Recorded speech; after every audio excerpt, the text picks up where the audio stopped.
Hey, everybody. We are here today to talk about something that Mason and I enjoy, which is animated fantasy. And one of the newest shows that just came out, Dragon Age Absolution, I feel is getting talked about some, at least in the spaces I'm looking, like Reddit Fantasy, YouTube. It's getting talked about a bit, but not a bunch. And I watched it and I want to talk about it. Just as a little bit of backstory, I think I'm mostly caught up on most animated fantasy that's happened here in the West, like Dragon Prince. I'm still working on the newest season, but like the Dota, of course, Vox Machina, all that. We're sort of in this sort of new age, if you will, of animated fantasy. And to me, I thought it was kind of similar. I mean, this isn't Arcane level by any Yeah. stretch, No, but no, no. no question. And then I wouldn't put it up there with the OGs, like Avatar: The Last Airbender or Legend of Korra. I wouldn't even put it up there with Castlevania. I think Castlevania is incredible. But this it felt mostly similar to Dota to me, but I definitely wanted to break down some of the story elements because I feel like there's a couple of things holding it back and just hear your thoughts because I haven't really gotten to talk with anyone about it. So Yeah, yeah. what are you thinking, man? I came into this wanting to like it quite a bit. I've played some Dragon Age Inquisition. I like BioWare. Mass Effect is one of my favorite video game series of all time. Um, and the animation style I liked quite a lot. It felt very invincible to me. I don't know if that stuck out to you, Oh, but dude, I know me some Invincible. I cannot wait for season two. But go yeah, ahead. yeah, yeah. So with that being the case, with all of that being the case, I really wanted to like this. Um, and by the end, I don't know, I just didn't. It really lost me on a couple different points. Um, our finale reveal about Kira planning to basically sell her lover into slavery from the jump, right? Yeah, Like that that was was it felt so shoehorned. It felt just like they felt like they thought this is gonna be the reveal that hits it and does it, and just it wasn't set up at all. Like there yeah, was nothing for us as viewers to get to see to be like, oh, the breadcrumb trail this whole time. Plus, it's just an awful thing, right? yeah, So yeah, they were just like, oh, everyone's awful, I guess. yeah, you know. yeah, So, but yeah. please go ahead. I hijacked that. Please No, continue. you're good. You're good. Also, just like centering, because really kind of at the core of the plot itself is the institution of slavery, Sure, right? sure, yeah, Like totally. the main character's struggles is she's a former slave Yep. going into her former, slave master's home. Our primary villain is like his defining character quality is like I'm a quote unquote benevolent from my Right. own perspective slave master, right? Like Mhm. just the centering of slavery like as an institution right in the middle of the plot. I think Yeah. the moment you do that, you got to handle things so carefully, and Mhm. they just didn't. Yeah, Yeah. It didn't seem like a lot of extra time and attention was paid to that. I'm familiar with Dragon Age as a property. And one of the things that I heard about, like one of the things people talk about is like, oh, and elves are slaves. And I think people bring that up. It's because it's like, oh, they're doing elves different, right? It's yeah, like elves are there, but instead of being like the high class society, like they're in almost everything, even in Bright, right? Elves are like yeah, the highest class society in all things. So it's like it's interesting to see, oh, they're going to do it different. But yeah, I think you're right. I think they just were rolling with like, hey, we got this thing, and they didn't think about that you've got a thing that needs to be handled carefully.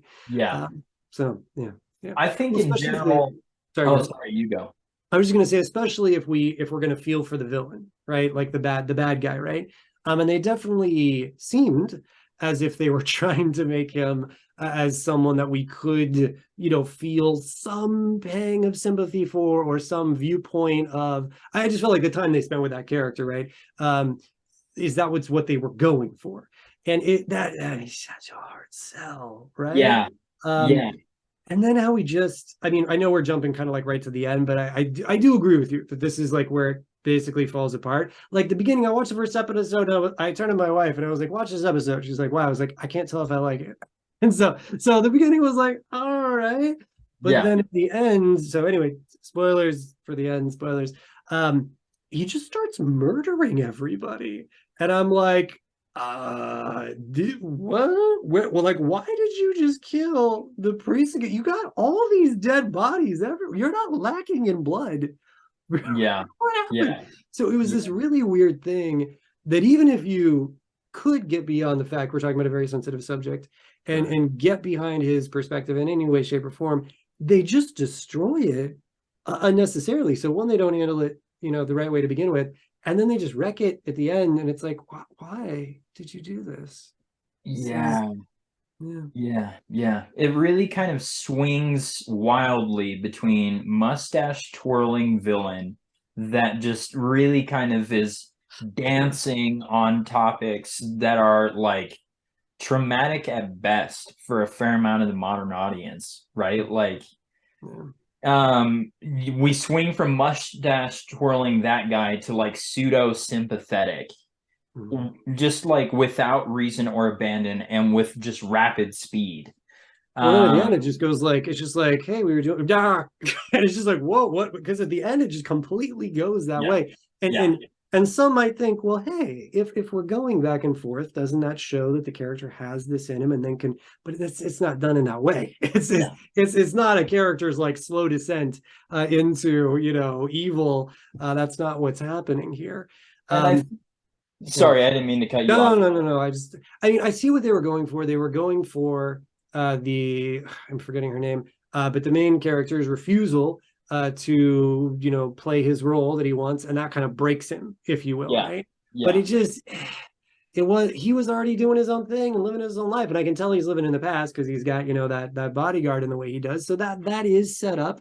Like again, I'm just trying to view this as a writer. Like so, the writer's thinking we got this right. Like I'm showing without showing that he is still so into this old paradigm that he's kept this person alive. It's not really his fault because it's like the system that he's already in, and his mom kind of made him do it. And then so when she comes back, he's like, it's gonna be great.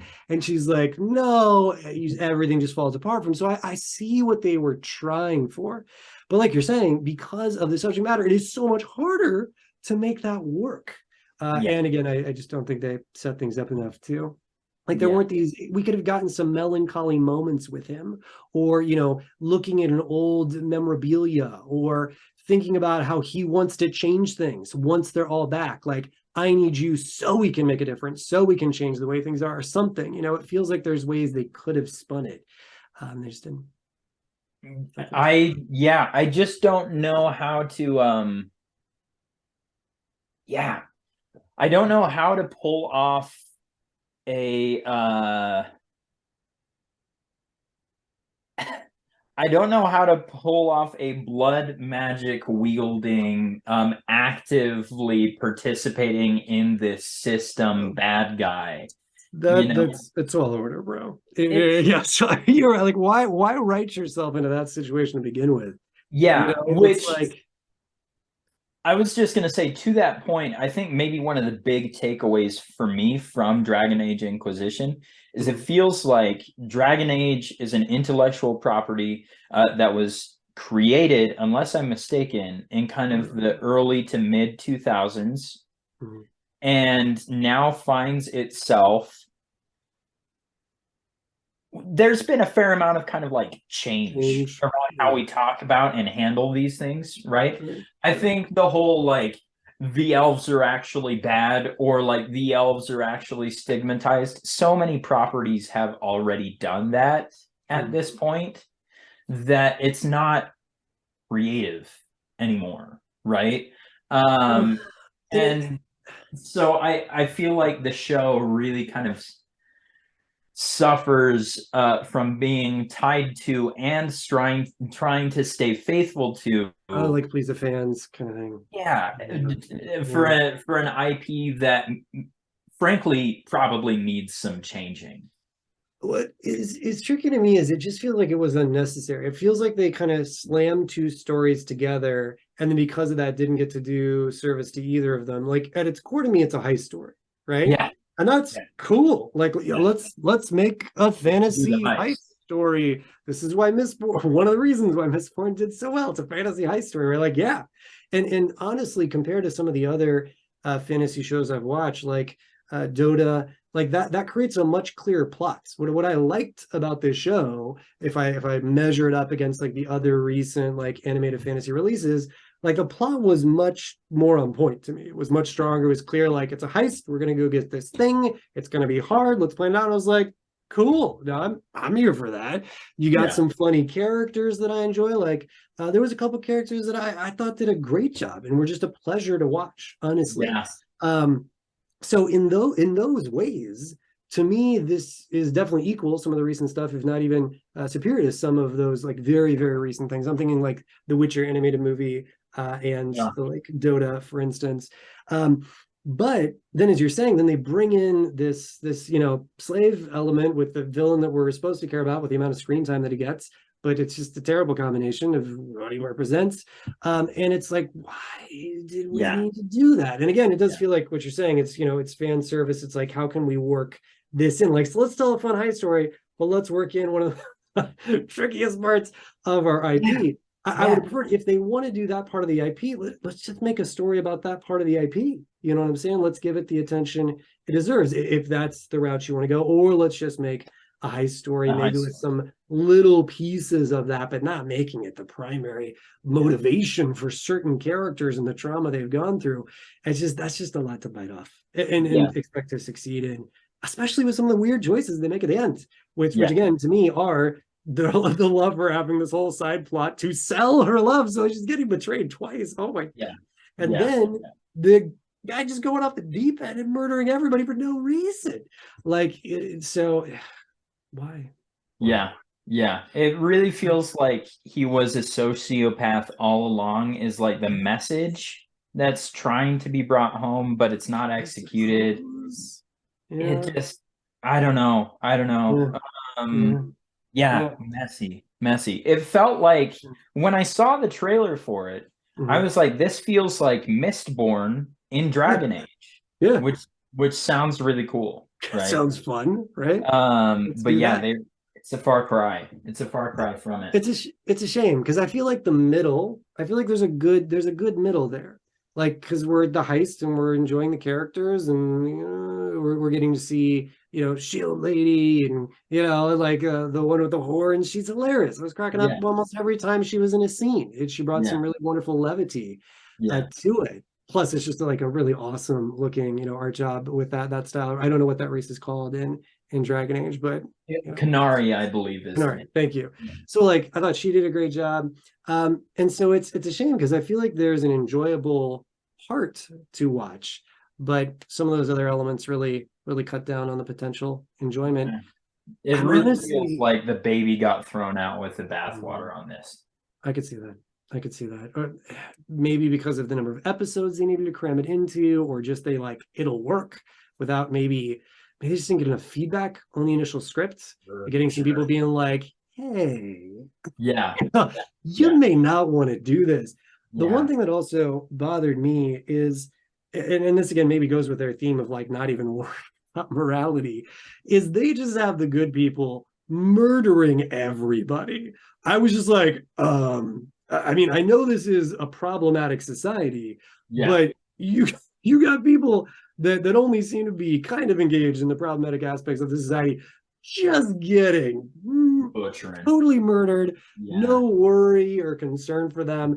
And it's just like, who am I supposed to root for yeah, again yeah, yeah, in this?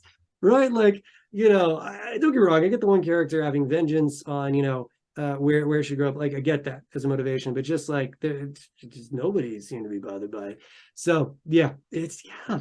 It it feels like they were going for a Suicide Squad type situation where it's like these Mm, people aren't great, but they're doing a like okay thing. okay. But I Okay. feel like we don't spend enough time on that, right? Yeah, because that Um, seems hard to say. Because see how you could be right. Like I see how that could have been the initial going in, but then they just didn't ever flesh that out. They were like, oh, we don't have time for that scene. We don't have Loses the plot. I could see that. I could see that. That would make more sense to me as to why everyone was just not even worried. Just to talk about a couple of positives, because it's still such a small group of Western animated, fantasy stuff out there, which still blows my mind that it's as tiny as it is. We're in its infancy. I do think that there are some elements that are worth watching. I mean, I think some of the action, if you don't mind people just being murdered, I think some of the action was really good. I thought it had one of the best fight scenes I've seen in a while, with like magic versus combat. So there was some pretty cool visceral moments that happened. Like I said, there are, I think, some really funny parts with a couple different characters. I think a couple characters are quite funny.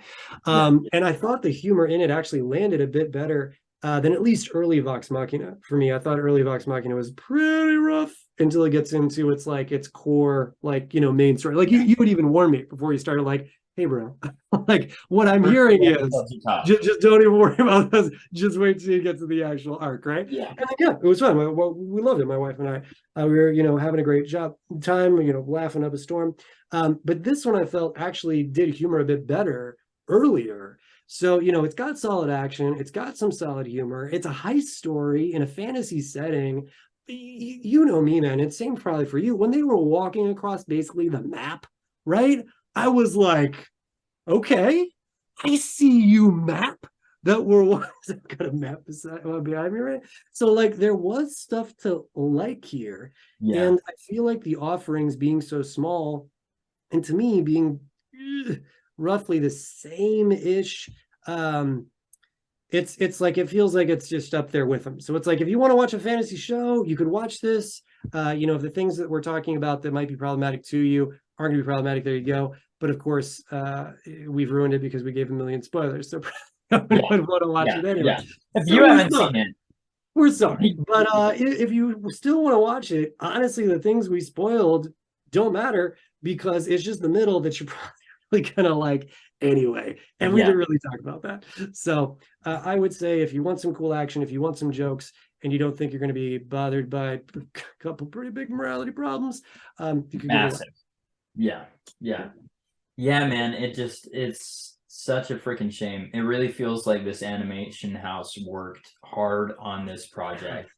But it's when an actor is given just a horrendous script, right? Like there's only so much that talent can do to compensate for a pretty busted foundation, which is the voice cast was solid. I mean, you've got some of the same people from Vox Machina, right? And so that's what's hard, right? It's like, hey, this was good, but so what do we do? And it feels like, well, there's only 5 things you could watch anyway, so maybe you want to, maybe you don't, right? But yeah, it sounds like to me, and I don't want to put words in your mouth, but it seems like you would probably be like, don't bother. What would you say to watch instead? What would you be recommending? Oh man, what a good question. Watch Legend of Korra or Avatar: The Last Airbender, right? Like just speaking to my heart, of course. Yeah, like dude, their house that they're doing their own thing because they got so frustrated with Netflix. There, like I could not be more jazzed, and that it's going to be them as like quasi adults, like the original group. Amazing. So just keep watching the originals until that happens. And particularly, like, I don't know, The Legend of Korra in general as a TV show, we could have a whole conversation about this. I like it, I think, more than the online dialogue often does, right? But I feel like it has some of the best seasons, in my opinion. Season 3, amazing. Some of the best villains ever. Yeah, ever. yeah. Like, so Red Lotus. we might need to have a conversation about this. No, because I'm Yeah, with you. yeah, yeah, There's some parts of Legend Core that are amazing. I have some problems with Legend Core as well, for but sure. there's some amazing stuff in there. And So, to be go ahead. clear, I think the production company did as well. Like the more that you hear about how Ooh. Nickelodeon just thoroughly butchered that show. Oh, because yeah, the last season was only online or something, right? Initially, like just on Yeah, the last Nickelodeon.com. episode was aired on the internet. It didn't even go up on Nickelodeon, right? Like their funding was just like slashed. They never knew. They thought they were going to get one season, then they got a second, and they thought that it was going to get canceled then. So just like the Yeah. complete uncertainty and things like that. But we're getting beside the point. This is a tangent. What I'm trying to say is, I think Legend of Korra approaches very complex real world issues like authoritarianism, anarchism, theocracy, things to that effect in complex, compelling, but also very approachable ways. Yeah. And I feel like on some level, Dragon Age Absolution makes like a little bit of a song and dance of attempting to do something similar to that and just fails wildly. While we're on the point, the next Dragon Age game is going to take place in Tevinter, where this where this series takes Yeah, it's place. seriously just a movie. I don't know why they didn't just release it as a movie. What is It basically, it's just a long movie, right? Like, so the next game takes place in Tevinter, and so there's a solid theory that the TV show took place there as a result of that. Yeah, marketing, right? And a lot of people have expressed tremendous concern about what the game's going to be like. If this movie was so thoroughly bungled, right? Like, are we now going to have a like 40-hour video game of 12 Years a Slave? Like, Yeah, what the hell? I would hope with more time, just because games are usually much more robust in terms of what they can offer, kind of like a book, right? Yeah. That I would hope, since they're not confined just to 2 hours, basically, that they could do it more justice. That there could be a lot more nuance. There could be different factions, different viewpoints, that type of thing, as opposed to just needing to go for the extremes that this ended up doing. But I can understand that concern absolutely if I was a fan and I would then watch this as a preview of things to come. So that's it's unfortunate. And yeah, man, I just feel that there's so much to say these days about animated fantasy, just because we're getting these live action ones, some of which would do well, some of which don't, and it's like animation could absolutely do it. But like with everything these days in Hollywood, they will only do known properties. But like maybe we don't want to do a particular known property. Like maybe there's something new out there that would be good. So yeah, it's this constant hope that there's going to be some awesome animated fantasy thing, right? And it has so far been all these like game properties, which is interesting. It's like one of them did it and they were like, whoa, we can do this, we can make money. All right, yeah, let's make some shows about our game. And I'm there for that if it can just be handled well. And Arcane just set the bar so high. Don't even need it to be that good. Like Castlevania, I think is very good. If it was Castlevania good, like I would be thrilled. I would be ecstatic if we could be sitting here talking about Dragon Age being as good as Castlevania was. Truly. Yeah, it really, I mean, that's another great, both of those, right? Like if you're gonna watch Dragon Age Absolution, I would say don't and go watch those. Right? Yeah, watch Castlevania. Seriously. I mean, watch Castlevania, watch Arcane. I've got some things to say, but overall, Castlevania, great. Yeah. 2 animated fantasy shows on Netflix. On Netflix, easy to find. That do everything Dragon Age is doing, but better, frankly. Yeah. I mean, do you want to talk about nuance? I mean, that's Arcane. And Castlevania too. Castlevania is actually got a lot of good nuance as well. I was thoroughly surprised about Castlevania. By the way, anyone out there, if you start Castlevania and you're like, what is this? It seems weird, like church and a pyre. Just keep going. Just season one's a little rocky, like it is with many TV shows. But season two, it just hits its stride. It knows who its characters are at that point. Like, yeah, that's some of the best animated fantasy I've ever seen. And you want to talk about amazing fight scenes? Like, Castlevania just does some incredible stuff, fight scenes. Anyway, has one of my favorite couples in it in season 3. Okay, we might just need to do. We'll see. Let us know in the comments, everybody. Would you like to see Mason and Jeff freak out about various animated fantasy shows? We can Since, just go off on all of this, but yeah, since we obviously have things to say. But yeah, cool. Well, those are our thoughts about the show.